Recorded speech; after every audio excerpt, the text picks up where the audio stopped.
नमस्कार, बहुत स्वागत है आपका। आप देख रहे हैं आपकी आवाज और आपके साथ मैं हूं आसिफ शेख। आपकी आवाज में आज बात कमलनाथ पर चुनाव आयोग की कार्रवाई और कार्रवाई के बाद कांग्रेस के वार की। चुनाव प्रचार में कमलनाथ के विवादित बयानों के बाद एक दिन पहले चुनाव आयोग ने कमलनाथ से स्टार प्रचारक का दर्जा छीना तो कांग्रेस सुप्रीम कोर्ट चली गई।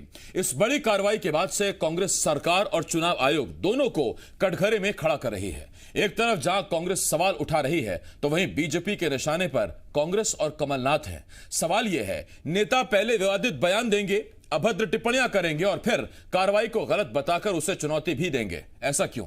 ऐसे ही कई सवाल हैं जिनके जवाब जानने की कोशिश करेंगे। एक खास पैनल भी हमारे साथ जुड़ेगा, लेकिन आइए सबसे पहले एक रिपोर्ट देखते हैं।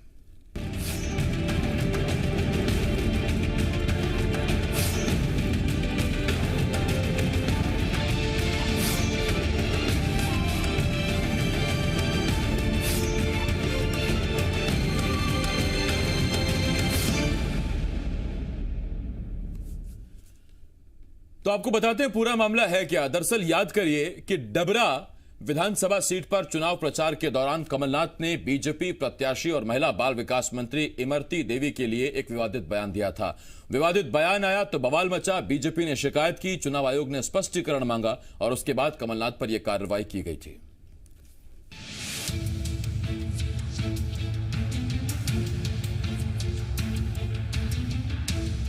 चुनाव आयोग ने एमपी के पूर्व मुख्यमंत्री कमलनाथ से स्टार प्रचारक का दर्जा क्या छीना? एमपी की सियासत में भूचाल आ गया। कमलनाथ पर आयोग की कार्रवाई के खिलाफ कांग्रेस ने सुप्रीम कोर्ट जाने का ऐलान कर दिया। इसके साथ ही प्रेस कॉन्फ्रेंस कर कांग्रेस ने चुनाव आयोग की भूमिका पर सवाल खड़े कर दिए। आयोग को बीजेपी का अनुषांगिक संगठन और चुन्नू मुन्नू बता दिया। वो मुरार में रोड शो करेंगे, उनकी गिरफ्तारी करने यहाँ आकर कार्यकर्ताओं की बैठक लेंगे इंटक हॉल में और मीडिया से 2:30 बजे चर्चा करेंगे। जिसकी हिम्मत हो कमलनाथ जी को रोक के दिखा दे। हम आदर करते हैं निर्वाचन आयोग का, मगर निर्वाचन आयोग तो भाजपा का चुन्नू मुन्नू बन चुका है। एक तरफ जहां कमलनाथ पर हुई कार्रवाई के बाद से कांग्रेस बिफरी हुई है, तो कमलनाथ ने खुद पर हुई कार्रवाई के बाद कहा कि जब सरकारें पिटने लगती हैं तो वो इसी तरह से पुलिस और प्रशासन का गलत इस्तेमाल करने लगती हैं। मैं जानता हूँ क्या परिस्थिति होती है विरोधी दल की। एक तो स्थिति होती है जब वे हार रहे हैं, एक तो स्थिति होती है जब वो पिट रहे हैं। तब जब पिट रहे होते हैं तब प्रशासन का उपयोग करो, पुलिस का उपयोग करो, इस प्रकार के उपयोग करना शुरू करती है। जनता ये समझती है, ये पूरी बात समझ रही है और इनको मुंह तोड़ जवाब देगी। कमलनाथ पर हुई कार्रवाई के बाद से सियासत में बवाल मचा है, तो दूसरी तरफ बीजेपी ने चुनाव आयोग की कार्रवाई को सही ठहराया। दूसरी तरफ सीएम ने साफ कह दिया कमलनाथ अहंकारी हो गए हैं।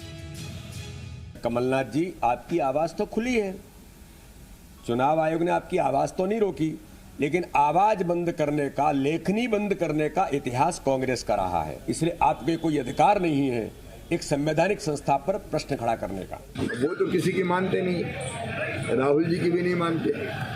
उनको भी ना समझ कह दिया उनने कि उनको किसी ने समझा दिया होगा। चुनाव आयोग भी गलत है, सब गलत है, केवल वही सही है।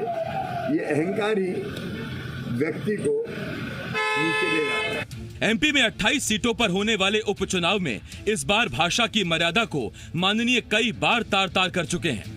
बड़े नेताओं से लेकर प्रत्याशियों ने अमर्यादित बयान दिए। सवाल यह है कि बजाय अपनी जुबान पर लगाम लगाने के माननीय संवैधानिक संस्थाओं पर सवाल क्यों खड़े कर रहे हैं। सवाल यह है कि विरोधियों पर मुद्दों से वार करने की बजाय अभद्र शब्दों के इस्तेमाल की राजनीति कब थमेगी। ग्वालियर से शैलेंद्र सिंह के साथ संदीप भमरकर, जी मीडिया, भोपाल। ये अभद्र टिप्पणियां, विवादित बयान सिर्फ क्या एक तरफ से हैं? ऐसा नहीं है, दोनों तरफ से इस तरह के बयान दिए जाते हैं। बजाय जुबान पर लगाम रखने के संवैधानिक संस्थाओं पर आरोप लगाए जा रहे हैं, संवैधानिक संस्थाओं को चुनौती दी जा रही है। और सबसे बड़ी बात, जो बदलाव खुद के अंदर करने चाहिए बड़े नेताओं को, ताकि नीचे पार्टी के कार्यकर्ता उनसे सीखें, वो नदारत दिखते हैं। 3 खास मेहमान हमारे साथ जुड़ रहे हैं। हमारे साथ पूर्व मंत्री कांग्रेस के नेता बृजेंद्र सिंह राठौर साहब जुड़ रहे हैं। इसके साथ साथ बीजेपी की तरफ से विधायक आशीष शर्मा जी हमारे साथ जुड़ रहे हैं और एसोसिएट एडिटर हरीश देवेकर जी भी हमारे साथ जुड़ रहे हैं। मैं आप तीनों का बहुत बहुत स्वागत करता हूं। सबसे पहला सवाल राठौर साहब आपसे। राठौर साहब, डबरा में दिए विवादित बयान पर कभी माफी नहीं मांगी कमलनाथ ने। खेद जरूर जताया था, माफी नहीं मांगी, और उसके बाद अब जब चुनाव आयोग कार्रवाई कर रहा है, आपके स्पष्टीकरण से संतुष्ट नहीं है, तो आप सुप्रीम कोर्ट चले गए। जी, इसके अलावा चारा क्या है, मैं आपसे पूछता हूं। जब किसी के साथ अन्याय होगा तो अदालत के अलावा उसके पास जाने का चारा कहां बचता है? अगर कमलनाथ जी ने खेद प्रकट कर दिया तो इसमें इसके बाद फिर रह क्या जाता है? लेकिन अपनी कमजोरी को छिपाने के लिए भारतीय जनता पार्टी को एक मुद्दा बनाना है, और हर बार वो ऐसे जो है मुद्दों को बनाने की कोशिश करते हैं। जो बात कमलनाथ जी की है उससे ज्यादा इमरती देवी जी ने 10 बार बोली, और एक किसी के लिए नहीं, कईयों के लिए बोली। इमरती देवी जी को क्यों नहीं बंद किया गया प्रचार, मैं आपसे पूछता हूँ। शिवराज सिंह जी खुद कई बार अभद्र तरीके से भाषा बोल चुके हैं। वो तो बाई के लालों को भी ललकारते हैं, किसी बाई के लाल में हिम्मत है तो कुछ बिगाड़ के बताए। ये क्या, कौन से अहंकार की बात है और कौन से वो है? तो वहां क्यों नहीं हुआ? कैलाश विजयवर्गीय जी क्या बोल रहे हैं, उषा ठाकुर जी क्या बोल रही हैं, और एक नहीं अनेकों लोग किस तरीके की बात। तो ये केवल एक घबराहट में भारतीय जनता पार्टी की बेचैनी है, क्योंकि आम आदमी मध्य प्रदेश का और हिंदुस्तान का इस चुनाव को देख रहा है। सबके दिमाग में है गद्दारी की भी और बिकाऊपने की भी। जो बातें जनता कर रही है इससे ये घबराए हुए हैं, और घबराहट में जब इन्होंने देख लिया कि अब कोई चारा नहीं है, 28 में से 28 जा रही हैं, तो किसी ना किसी तरीके से इनको रोको। और वो चाहे प्रशासन के दम पे हो, चाहे पैसे के दम पे हो, चाहे शराब के दम पे हो, चाहे संस्थाओं का दुरुपयोग करके हो, रोकने का काम हो, तो फिर हमारे पास चारा क्या बचता है? मैं राठौर साहब आपसे इसी पर सवाल पूछ रहा हूँ। आपने मुझसे पूछा कि चारा क्या बचता है। मैं तो देखिए ना पार्टी का थिंक टैंक हूं ना आपका कार्यकर्ता, तो आपको छोटी नहीं, मैं बता रहा हूं सर आपको, लेकिन छोटी सी राय जरूर है कि चारा आपके पास ये है कि बड़े नेता खुद अपनी जबान पर लगाम लगाएं, कुछ अच्छे शब्दों का इस्तेमाल करें, कार्यकर्ताओं तक अच्छे संदेश पहुंचाएं। और दूसरी बात, जब आपने जिक्र किया खरीद फरोख्त का, जब आपने जिक्र किया बिकाऊ का, तो मेरा आपसे एक सवाल कि जब आपके ही नेता पूर्व मंत्री उमंग सिंघार मीडिया के सामने आकर खुले तौर पर कहते हैं कि 50 करोड़ का ऑफर, मंत्री पद का ऑफर देने वाला कोई और नहीं ज्योतिरादित्य सिंधिया थे, तो आपने कौन से थाने में उनके खिलाफ एफआईआर कराई है? और थाने में एफआईआर ना दर्ज होने के आरोप में आप क्यों सुप्रीम कोर्ट नहीं चले गए? यानी जहां सुप्रीम कोर्ट में जाना चाहिए जिस इंसाफ के लिए, वहां आप जा नहीं रहे हैं। देखिए, आज की बात है, उन्होंने 10 दिन पहले नहीं बोला है, उन्होंने आज ही, मैंने आपके चैनल पर देखा है कि आज उन्होंने इस बात को बोला है।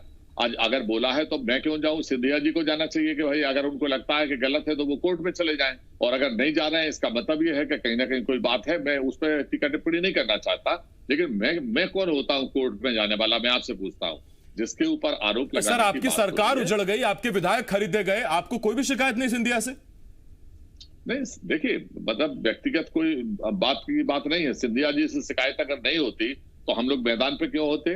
और इतनी सारी हम थोड़ी बात कर रहे हैं। आम आदमी जो जिस तरीके की भाषा का प्रयोग कर रहा है, कहां सिंधिया जी का क्या मान था और आज क्या स्थिति हो गई है, ये पूरा मध्य प्रदेश के आम आदमी कर रहा है। 28 जगहों पे तो चर्चा हो ही रही है, मुझे कहने की आवश्यकता नहीं पड़ती है। राठौर साहब मैं लौट रहा हूं आपके पास, आ रहा हूं सर, आपके पास आ रहा हूं। आशीष शर्मा जी आपके पास आ रहा हूं। आशीष जी, सारे गोले उसी तरफ से बरस रहे हैं ऐसा तो नहीं है, जवाबी फायरिंग आपकी तरफ से भी बड़ी घातक है। ऐसे बयान आपके यहां भी नेताओं ने दिए हैं कि कार्रवाई चुनाव आयोग करेगा। हम तो चुनाव आयोग का पूरा सम्मान करते हैं, कार्रवाई को निष्पक्ष भी बताते हैं, लेकिन सवाल यही है कि जब तक कार्रवाई नहीं होगी तब तक नेता मानेंगे नहीं क्या? कमलनाथ पर बड़ी कार्रवाई हुई है, बीजेपी के नेता खुद पर कार्रवाई होने का इंतजार कर रहे हैं क्या? देखिए, जहां तक कमलनाथ जी की बात है, वो बहुत बड़े पद पर रहे हुए हैं, प्रदेश के मुख्यमंत्री रहे हैं।